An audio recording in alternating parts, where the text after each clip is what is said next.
From the Earth to the Moon by Jules Verne. Chapter 1. The Gun Club of Baltimore.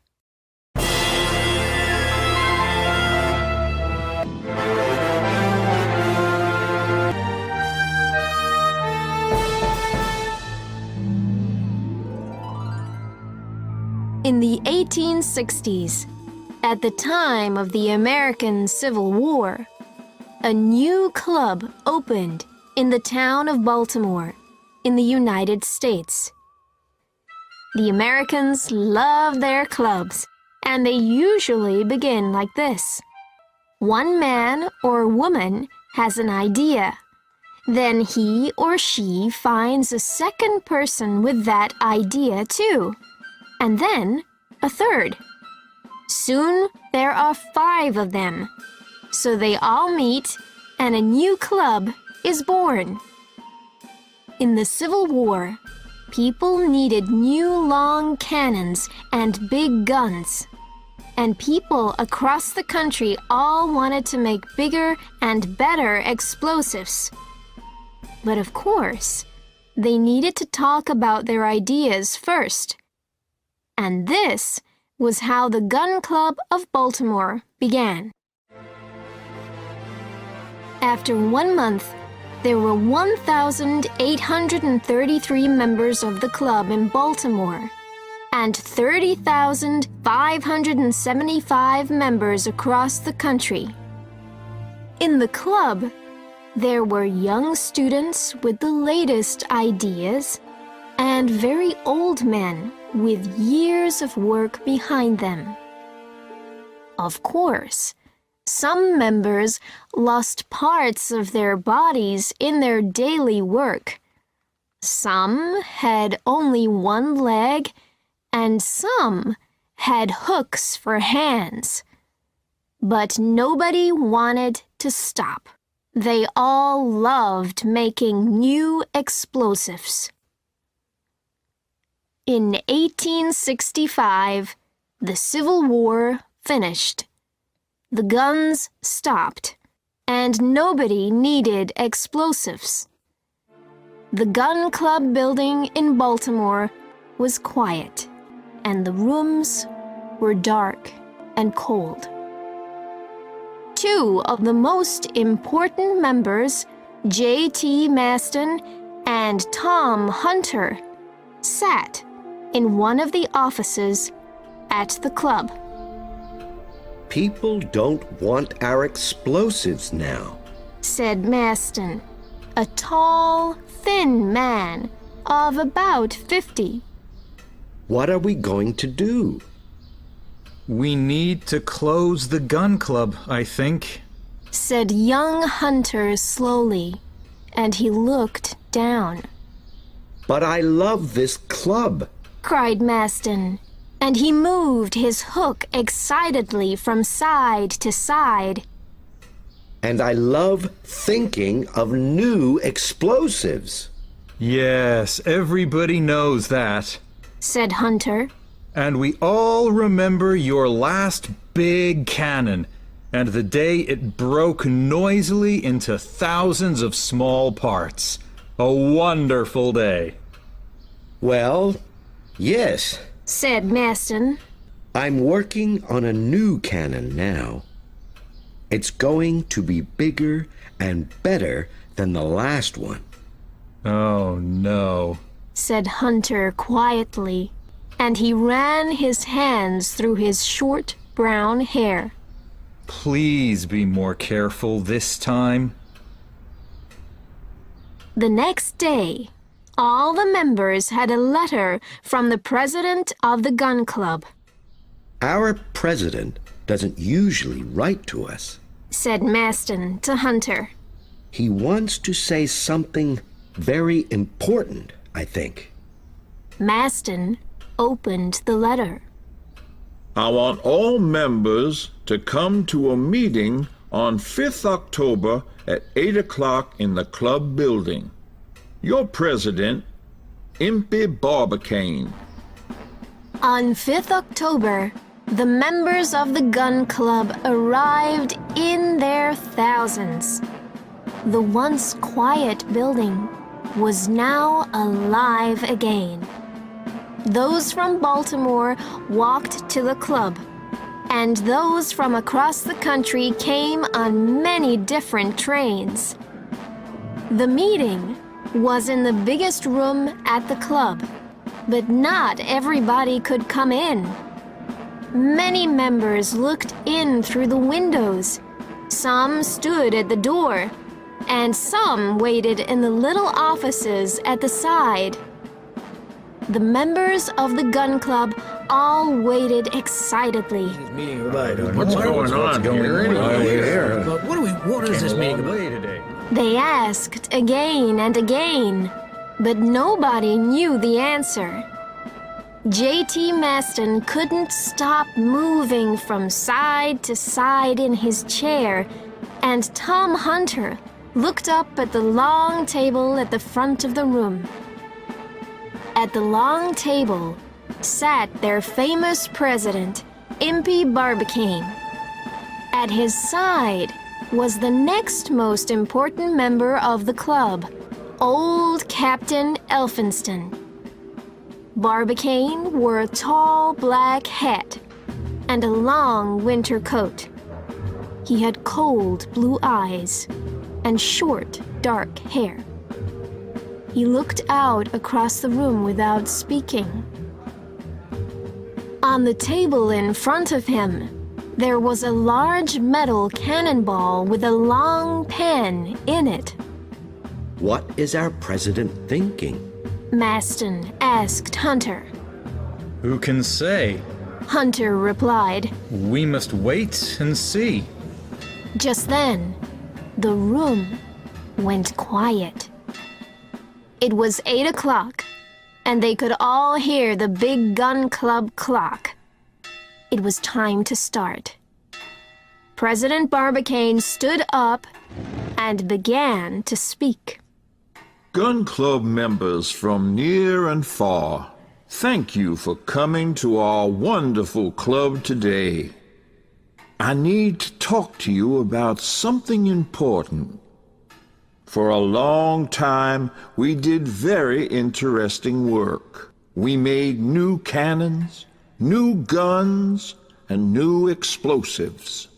Yes, new explosives. Cried J.T. Maston excitedly. But now, our country doesn't need our work any longer. And some people want to close our famous gun club. Said Barbicane. Cried everybody in the room angrily. The members of our club have many wonderful ideas about explosives. Said Barbicane. And we must remember this. With all these ideas, perhaps we can make something new and exciting. Yes. All the members cried at once, and they stood up. Now everybody here knows that wonderful white ball in our sky at night. Said Barbicane. Is that true? Yes, I know. It's the moon. Cried J.T. Maston. He's talking about the moon. That's right. Said Barbicane. And I have an exciting new idea for all our members here. Perhaps we can make the moon a part of our famous country. The moon? A part of our country? The people began to ask. But how is that going to happen? Well, stop talking all at once and listen carefully. Said Barbicane. Then I can tell you. What the moon?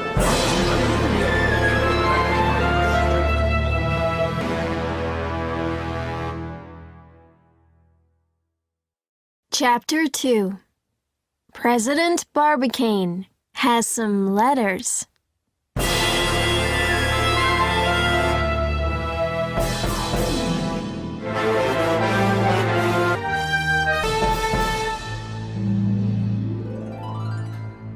the room went quiet. There was only the noise of the big clock. All the members looked up at their president. We know many things about the moon from our wonderful astronomers.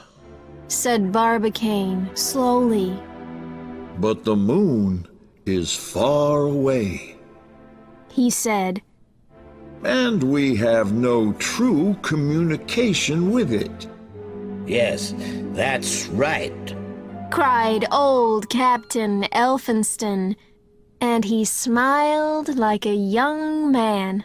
But I have a plan to begin communication with the moon.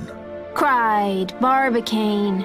And that communication is going to be in our language, the language of explosives.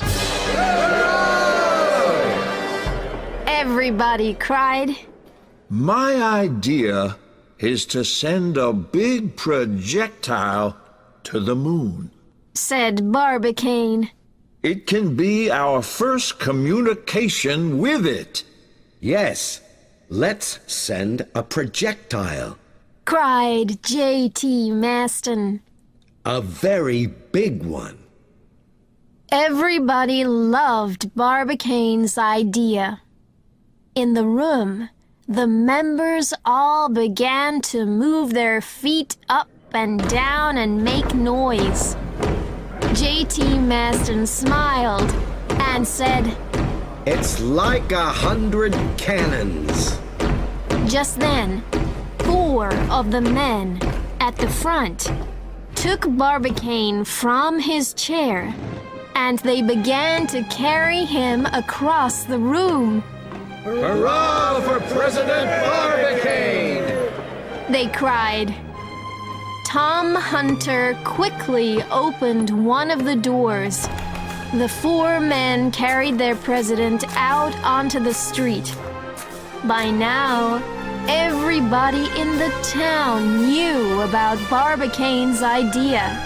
Hurrah! Cried the men and women of Baltimore. Hurrah for the projectile to the moon! Barbicane's plans went at once by telegram to the thousands of gun club members in different towns. And the next day, his picture was on the front of 1,500 newspapers around the United States. Astronomers in different countries heard about the plan, too, and they began to talk about it excitedly. Barbicane had many questions about his plan, so he sent a letter to the best astronomer in the United States. After 2 days, there was a letter back. Dear President Barbicane, here are the answers to your questions. 1. Can we send a projectile to the moon? Yes, but you need to send the projectile very fast from the Earth, at 12,000 yards per second. 2. How far is the moon from the Earth? The moon sometimes moves nearer to the Earth and sometimes further away. At its nearest, it is 218,657 miles from us. 3. What is the best date to send the projectile to the moon? You need to find a date when the moon is nearest to the Earth and over our heads in the sky. This doesn't happen often, but it is going to happen on December 1st next year. Send the projectile on that evening at 47 minutes and 40 seconds past 10 o'clock. 4. When is our projectile going to arrive at the moon? From my calculations, it is going to arrive 4 days, 1 hour, 13 minutes, and 20 seconds after you send it. 5. Where do we need to send the projectile from? You must send the projectile from Florida. J.M. Belfast. The next day, Barbicane had a meeting at his house. The most important members of the gun club came. J.T. Maston was ready with his pen, young Tom Hunter was there, and old Captain Elphinston, too. The 4 men sat around a big table with hot drinks and sandwiches on it. The meeting is open, Cried J.T. Maston, and he moved his hook in the air. Thank you, Maston. Said Barbicane. Now, we need to talk about 3 things. The projectile, the cannon to send the projectile, and of course, the explosives for the cannon. After hours of talking, making long calculations, and eating many sandwiches, the 4 men were ready. Now, write down these things, Maston. Said Barbicane. These are our plans for next year. We're going to make a projectile 9 feet across and a cannon 900 feet long. And we're going to put 400,000 pounds of explosives in it. When J.T. Maston finished writing, he stood up excitedly. It's going to be the biggest cannon on Earth, He cried. And with that, he ran at Barbicane like a cannonball and put his arms around him. The plan was soon in every newspaper across the country, and every American was excited. But one man was angry. Who was he? The famous Captain Nicholl. In the Civil War, Barbicane made projectiles, and Nicholl made shields. These shields could stop any cannonball or projectile. When Barbicane made a bigger, better projectile, Nicholl, of course, made a bigger, better shield. And soon there was a little war between these 2 men. When he heard about Barbicane's new plan, Nicholl wrote to all the newspapers. The calculations are wrong, He said. The projectile is going to fall back to the earth and kill people. Nobody listened to Nicholl, but he didn't stop. Day after day he sent angry letters to the newspapers. And then one day he wrote to President Barbicane. I know that name. Thought Barbicane when he opened the letter. Now, what does that man want?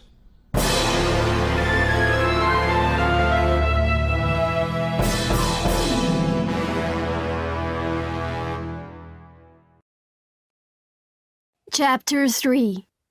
A Visitor from Across the Sea.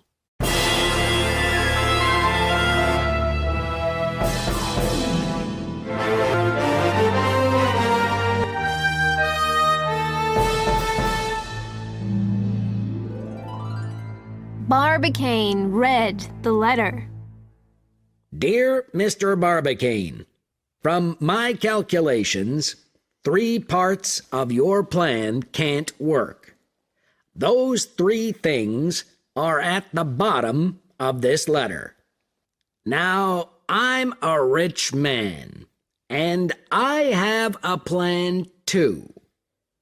When you can do these things, I'm going to give you money. But when you can't do them, you're going to give me money. 1. Make a cannon 900 feet long, $2,000. 2. Put 400,000 pounds of explosives in the cannon without an accident, $3,000. 3. Send the projectile into space, $5,000. Are you happy with this idea, Captain Nickel? Barbicane wrote back. His letter said one thing. Yes. The next day, at the gun club, Barbicane stood in front of a big picture of the United States. Our projectile needs to leave from Florida. He said, From my calculations, Tampa in Florida is the best place for us. We must find a hill near there for our cannon. But what about the money for it? asked Captain Elphinstone. Tomorrow, I'm going to write to the richest people in every country Said Barbicane. and ask for money. Our plan is to send a communication from everybody on Earth to the moon. Many people are going to want to help us. 3 days later, Barbicane had $4 million. It came from many different countries, Now we can make our cannon. said Barbicane. And he took a ship to Florida with Captain Elphinstone, Tom Hunter, and J.T. Maston. After they arrived in Tampa, Barbicane and his men looked for the best place.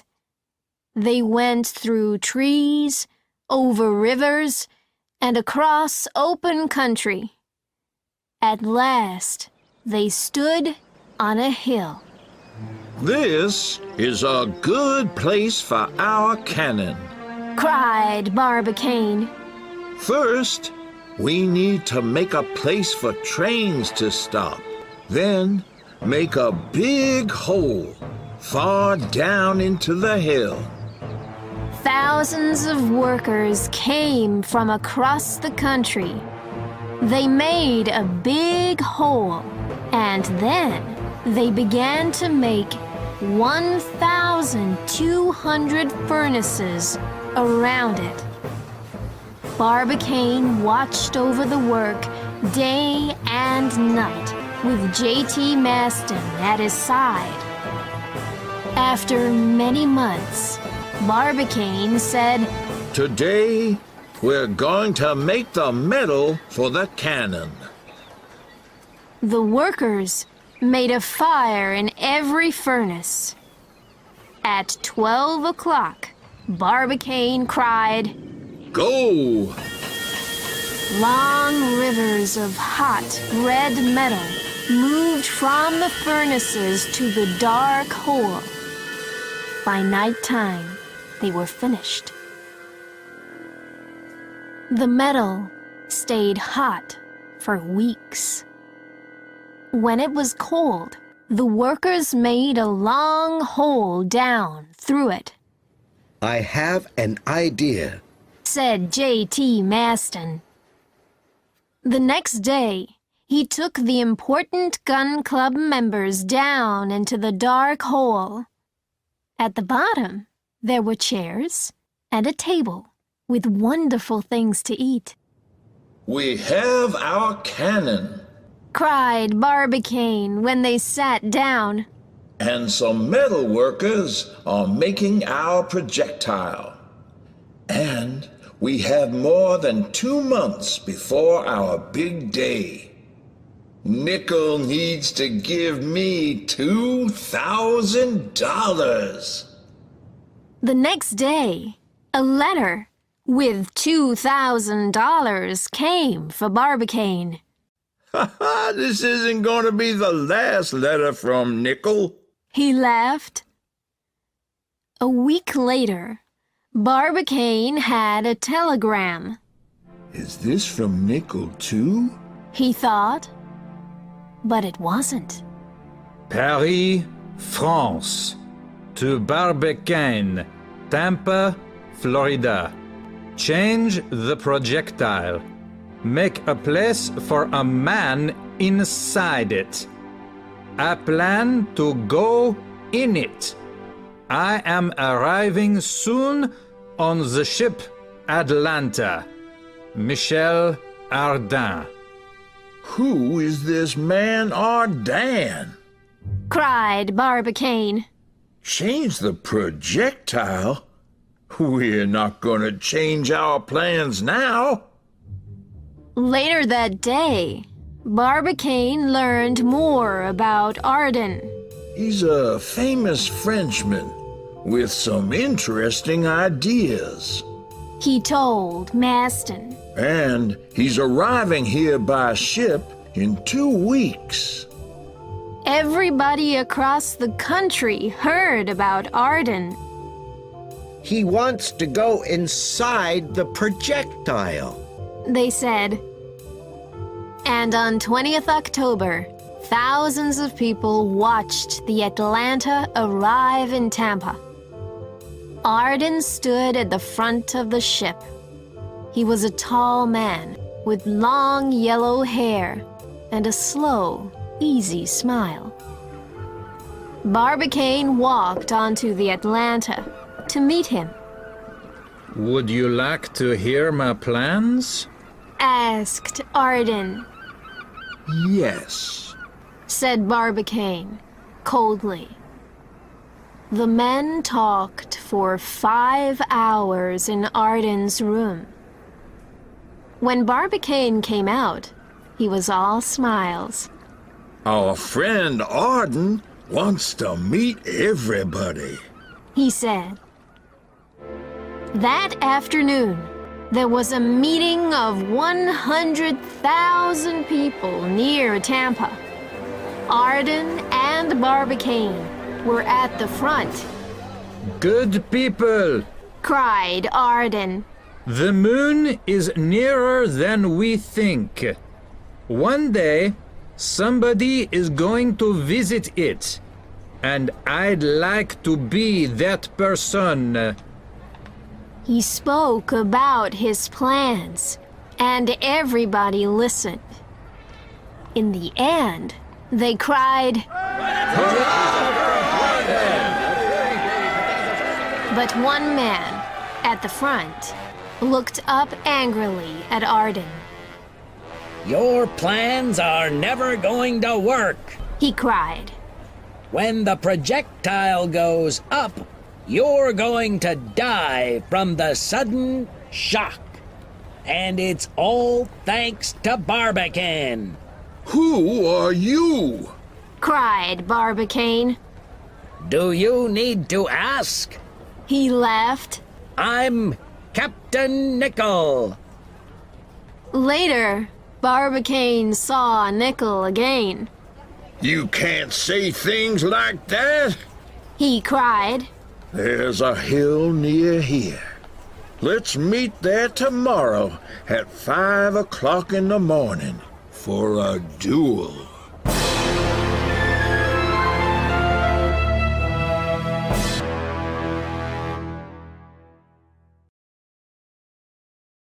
Chapter 4. Arden has a plan.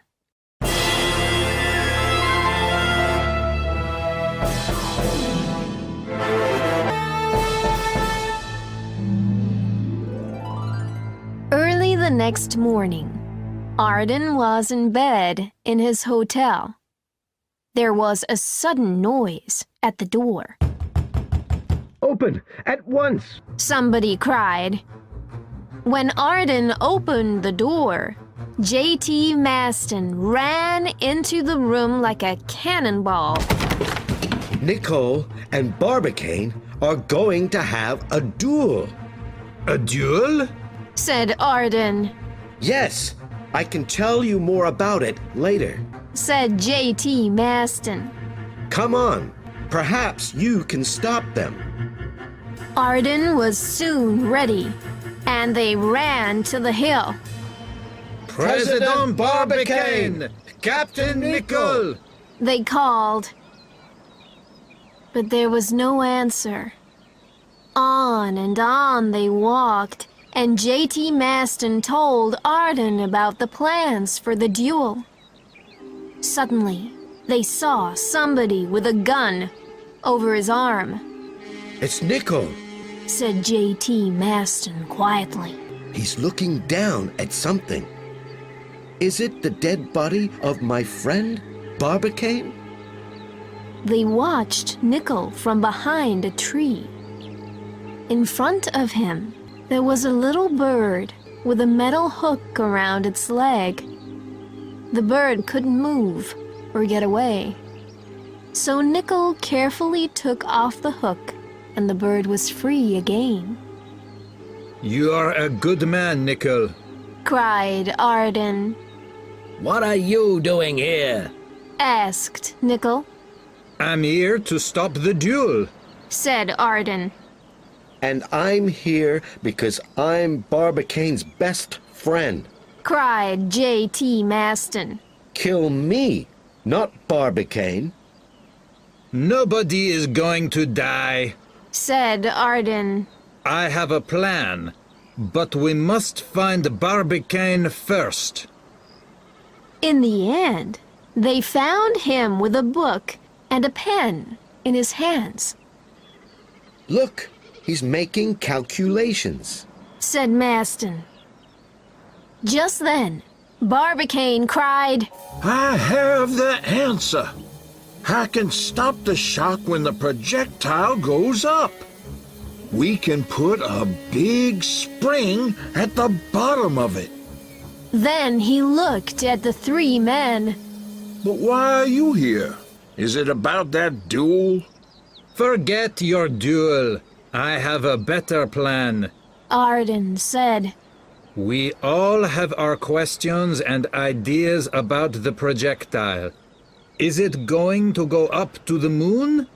Or is it going to fall back to Earth?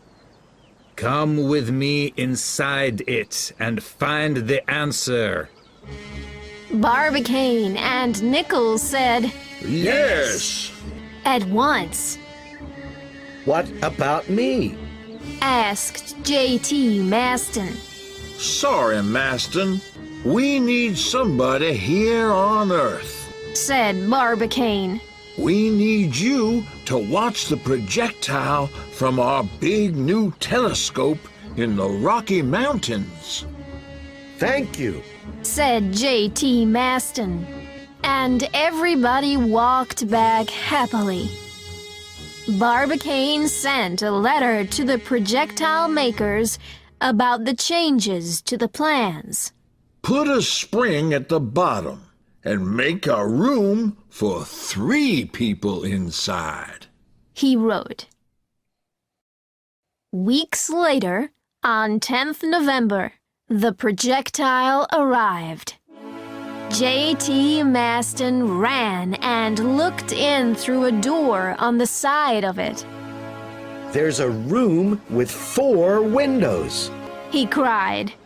1 in the roof, 2 at the side, and 1 at the bottom. There are 2 very big bottles, too. Yes. Said Barbicane. 1 bottle is for water, 1 for gas.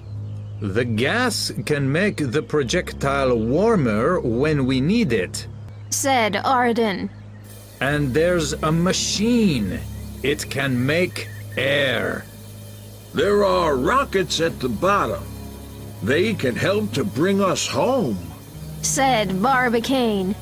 The projectile has everything. Cried J.T. Maston.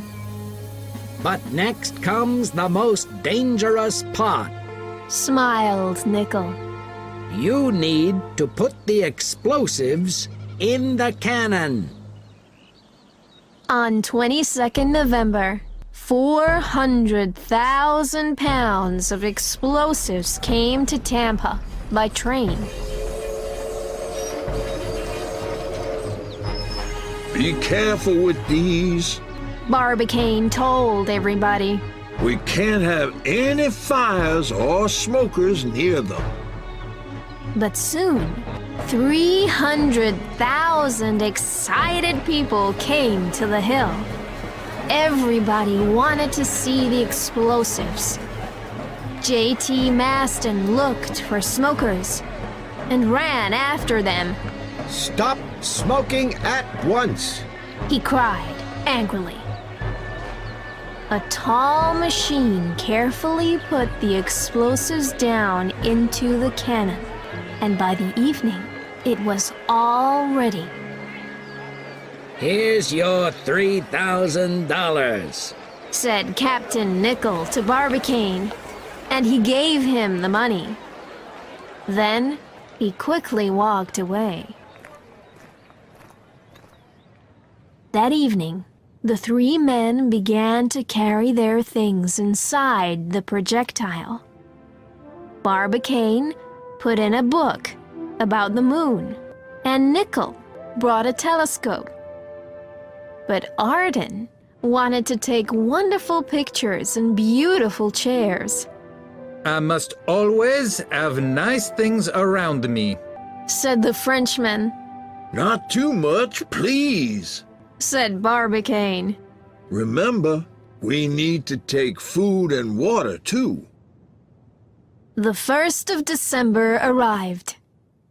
5 million people came to Florida by foot, train, and ship. They stood noisily around the cannon, but when evening came, they were quiet. Then the moon went up into the black sky. Cried the men and women, and, like good Americans, they sang Yankee Doodle Dandy. The three men were near the door of the projectile.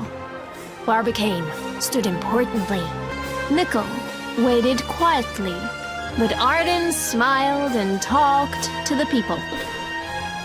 They went into the projectile, and J.T. Maston closed the door behind them. Good luck. He cried. Then a big machine put the projectile slowly down into the mouth of the cannon. It's now 47 minutes past 10. Cried Maston.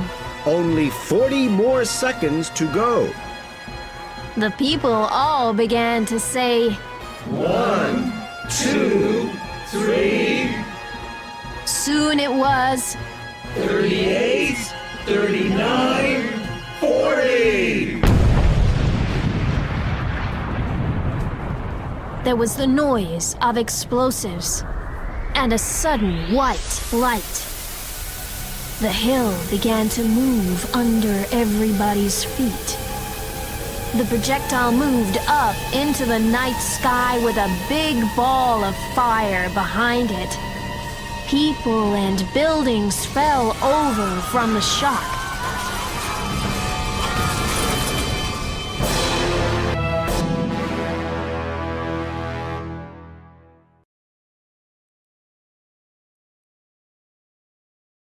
Chapter 5. Around the Moon.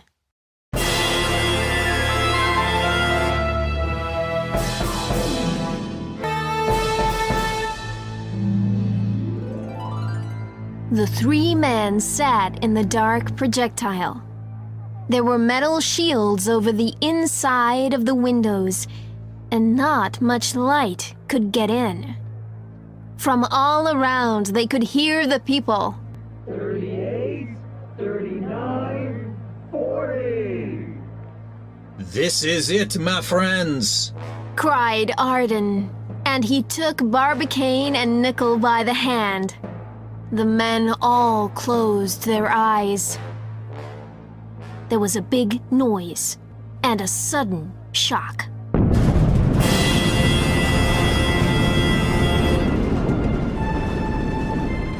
Sometime later, Arden opened his eyes. He was at the bottom of the projectile with two bodies next to him. Barbicane!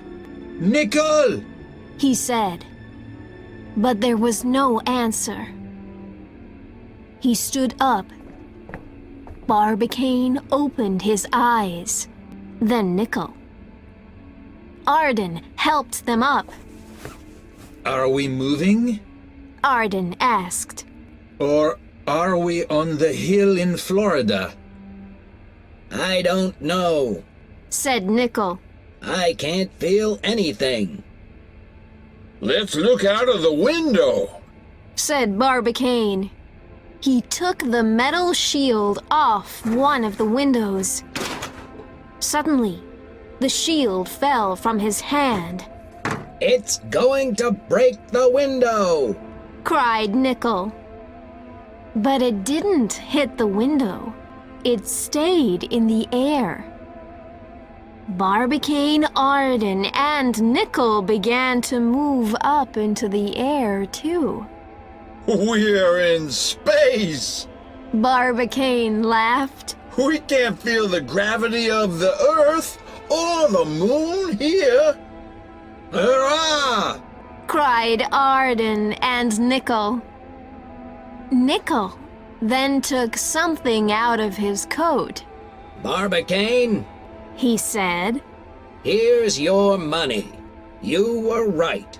We can be true friends now, I think. said Barbicane. Good men. Cried Arden. The men looked carefully around the projectile. Everything is all right. Said Barbicane. Yes, the bottles of water and gas are ready. Said Nickel. Our air machine is working well too. It can make us air for a month. That's wonderful. Said Arden. But just then, Barbicane saw something through the window. Look! He cried. A big white ball of fire came quickly at them. What's that? Asked Arden. A meteor! Said Barbicane. The meteor came nearer. It looked bigger and bigger. It's going to hit us! Cried Arden. But it went quickly past them. There are millions of meteors in space. Said Barbicane. And he talked for a long time about them. That one is a satellite of the Earth. We don't want to meet any more of those. Said Arden. Barbicane took the shield down from the window in the roof, and wonderful white light came into the room. The moon! They all cried. Then Arden took the shield from the bottom window. They could see the blue seas of the earth. Maston is watching us from the Rocky Mountains with his telescope, I think. Said Arden. Last of all, Nickel took the shield off the second window at the side. Ah, some warm light from the sun. He cried. The three men soon began to feel tired, so they went to sleep. The projectile moved quietly on through space. After 6 hours, Barbicane opened his eyes and looked at his watch. It's 8 o'clock in the morning in Baltimore. He said, Time for breakfast then. said Arden. He had a place far up in the projectile with all his boxes in it. And he brought down things to eat, meat, bread, and coffee. With a little gas fire, he made a nice breakfast for everybody. After breakfast, Captain Nicholl took out his telescope. First, he looked up at the moon. Then he looked down at the earth. And then he wrote everything in a book. But Arden walked around. He talked, he sang, he made dinner, and he went up to his place near the roof of the projectile. Sometimes noises came from there. What have you got in those boxes? Asked Nicholl. But Arden only smiled. Barbicane sat and worked. He took out his watch and made long calculations. By the evening, all 3 men were tired, and they went to sleep again. Tomorrow, we arrive at the moon. Said Barbicane the next morning. But from my calculations, our direction is wrong. We're going to the far north of the moon. Perhaps that meteor changed our direction. Said Nicholl. A big meteor has gravity, like the Earth. Ah, yes, that's true. Said Barbicane. On their 4th day, they got up early. Today we're going to walk on the moon Said Arden excitedly. and meet the people there, the Selenites. Ha ha! Laughed Nicholl. There are no Selenites. Of course there are. Answered Arden angrily. What's the matter with you two today? Cried Barbicane. Just then, there was a noise, and 4 big fat birds came down from a box up in the projectile. What is happening? Asked Barbicane. But then, he fell over with his eyes closed. Arden and Nicholl fell over too. After 5 minutes, Nicholl sat up. I don't understand any of this, He thought. but I need to make some tea. So he put on the gas fire. But the fire was blue, not yellow. I know. He said. It's our air machine. It's putting more oxygen into the air than usual. He went to the machine and looked at it. There's a lot of oxygen coming out. He said. And he changed something on the machine. I'm sorry. Said Arden.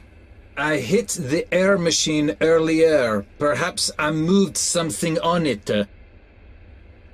Soon Barbicane, Arden, and Nicholl all had some tea. Now, Said Barbicane. what are those birds doing here? My plan was to bring them out on the moon Said Arden. and then see your face. Oh, you schoolboy. Said Barbicane. Later, Nicholl looked through his telescope. We're near the moon. He cried. Nothing can stop us now. Cried Arden. The projectile went nearer to the moon. With the light of the sun, The men could see everything. Look, the Selenites have roads, Said Arden. Those aren't roads. Said Barbicane. They are long holes in between the mountains. And he told Arden all about the mountains on the moon. Arden looked, but he couldn't see any houses or villages. Nobody is at home, He said. That afternoon, everything suddenly went black, and the men couldn't see a thing. We're moving over the north part of the moon Said Barbicane. and down the dark side. But it's not good, I'm afraid. Why? Asked Arden. That meteor changed our direction a lot, He said. more than I thought. We went past the north part of the moon. Now, we're a satellite of the moon. We can't go down to it or back to Earth.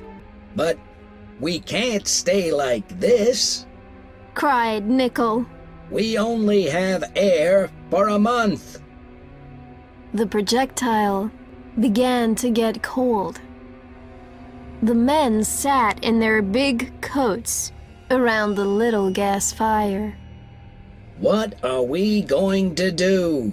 Asked Nickel. Just then, Arden stood up. I have an idea. He said. We have rockets on the bottom of the projectile. They can change our direction and we can go down to the moon. Yes, Cried Barbicane. but we need to wait. We aren't in the right place. But in a week, we can move the projectile. The men moved on around the dark side of the moon.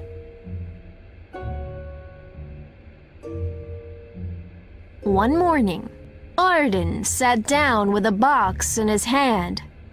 Time for dominoes. He said. So they played for hours.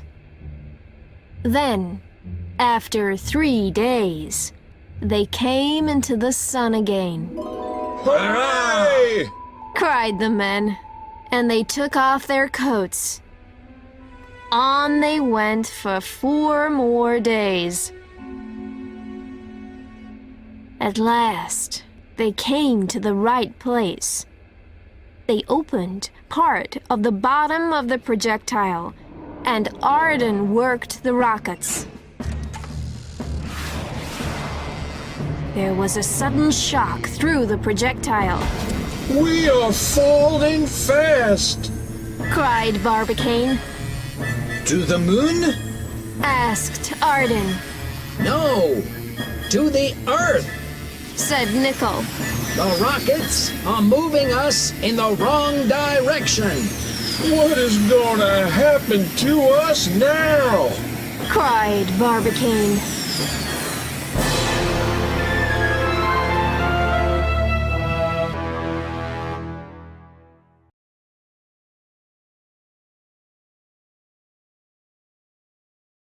Chapter 6. The Return to Earth.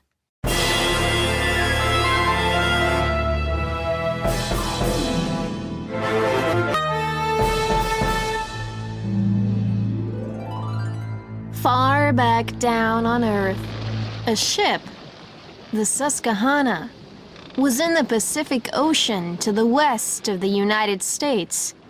The captain of the ship, Bloomsbury, had important work. There was a plan to send telegrams through cables under the water, so they needed to learn more about the bottom of the sea. Bloomsbury stood at the front of the Susquehanna with Bronsfield, one of the sailors. It was the evening of 11th December, and the two men looked up at the moon. Where are those 3 spacemen? said Captain Blomsberry. They left 11 days ago. Like every American, Blomsberry was very interested in the projectile. His brother was a member of the Baltimore Gun Club, too, Who knows? said Bronsfield. But you go to bed now, Captain. I can watch over the ship tonight.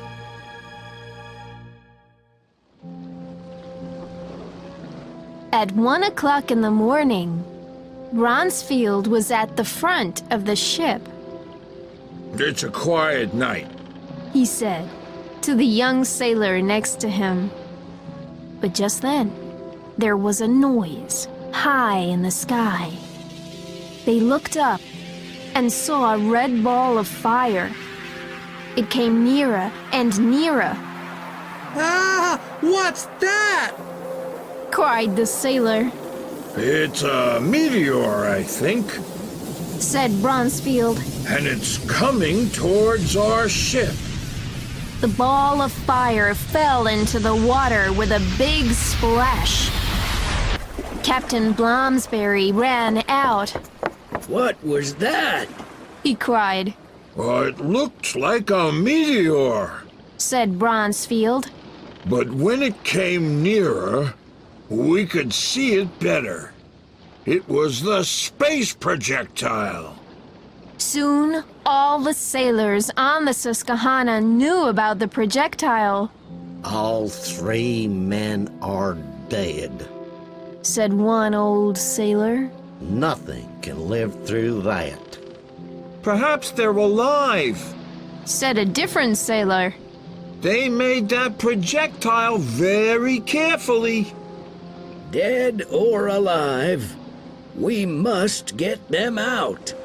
Said Captain Blomsberry. We need to go to San Francisco. He said to Bronsfield. We can send a telegram for help there, and get a diving bell too. Then somebody can go down in the water and look for the projectile. But we must put a buoy here. Said Bronsfield. Then we can find the place again. On 14th December, the Susquehanna arrived in San Francisco. Captain Blomsberry sent telegrams to J.T. Maston and to the Baltimore Gun Club. At 1:17 a.m., 12th December, projectile fell into Pacific Ocean. Send help to San Francisco at once. Captain Blomsberry. Captain Elphinston opened the telegram at the gun club. The projectile is back on Earth. He said to Tom Hunter excitedly. Can it be true? Yes. Let's go to San Francisco. Said Hunter. Barbicane, Arden, and Nickel need us. J.T. Maston couldn't understand the telegram at first. I saw the projectile in space with my telescope, and it was a satellite of the moon. He said. It couldn't get to the moon or come back to Earth, I thought. But then he stopped. Barbicane always has the answer to everything. He cried. They are alive. I know it. I must go and help them. J.T. Maston met Captain Elphinston and Tom Hunter in San Francisco, and they all went on the Susquehanna.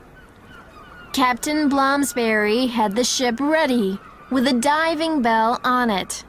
We must be quick. Cried Maston when they left on 21st December. They only have 7 more days of air. After 2 days on the ocean, they found the buoy. We can't lose a second. said J.T. Maston. He got into the diving bell and went down under the water with Tom Hunter. They had a big light, but they couldn't see the projectile. Maston went down again the next day, and the next. After 5 days, on 28th December, Captain Blomsberry said, We aren't going to find them. We must go back to San Francisco. Just then, J.T. Maston had an idea. Of course. He cried, The projectile has air in it, so it isn't going to stay at the bottom of the ocean. They began to look across the sea, and there, sitting on the water, was the projectile. The ship had a big hook on the side, so J.T. Maston went down to the projectile on it.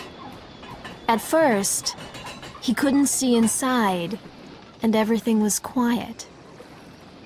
But then, he heard somebody say, Let's play one more time. That's Arden. thought Maston. He moved nearer and saw Barbicane, Arden, and Nickel at a table with dominoes in front of them. They all went back to San Francisco. J.T. Maston was the happiest man on earth. We must go to the gun club in Baltimore at once and see our friends. He cried to the men. On the road there, he listened to story after story from Barbicane, Arden, and Nickel. When they arrived at the gun club, there were thousands of people.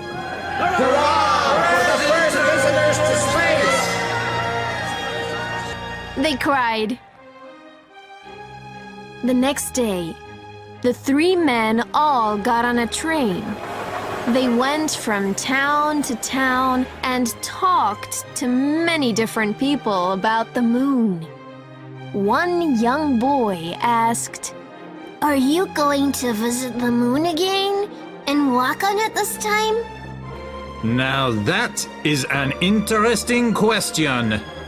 Smiled Arden. And you can never say never. Said Captain Nickel. That's very true. Said President Barbicane.